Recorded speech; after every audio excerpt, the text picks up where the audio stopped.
Inirekomenda ng Department of Interior and Local Government o DILG sa Office of the Ombudsman ang pagpapataw ng preventive suspension laban kay Banban Tarlac Mayor Alice Go.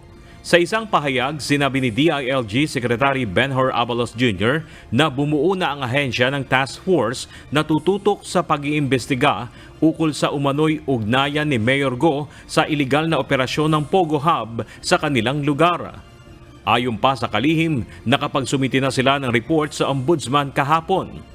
Para sa DILG, nararapat na suspendihin muna si Mayor Go upang mapigilan ang anumang tangkang pang-iimpluwensya sa isinasagawang investigasyon.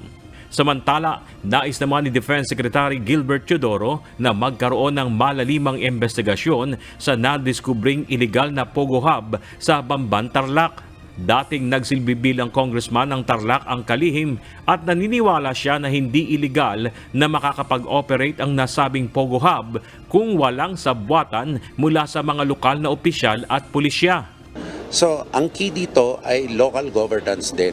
Doon sa Bamban, imposibleng ganun kalaki na 32 buildings na establishment na napakalaki na mangyayari ang mga illegal na gawain na walang nagtatanong. May accountability dapat ang local government hanggang sa taas dito dahil hindi imposibleng si Mayor Go lamang ang may kinalaman dito. Pati yung mga dating PNP, paano lumusot ito sa kanila?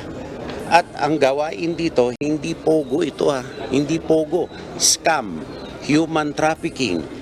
May mga chamber na hindi ka nais-nais sa ilalim ng lupa.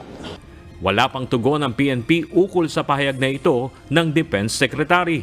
Nauna nang sinabi ni Pangulong Ferdinand Marcos Jr. na nararapat lamang maimbestigahan si Mayor Go dahil sa issue ng Pogo Hub at questionableng identity ng alkalde. Bernard Dadis, UNTV News and Rescue. Diyos ang aming sandigan, serbisyo publiko ang aming pinahalagahan.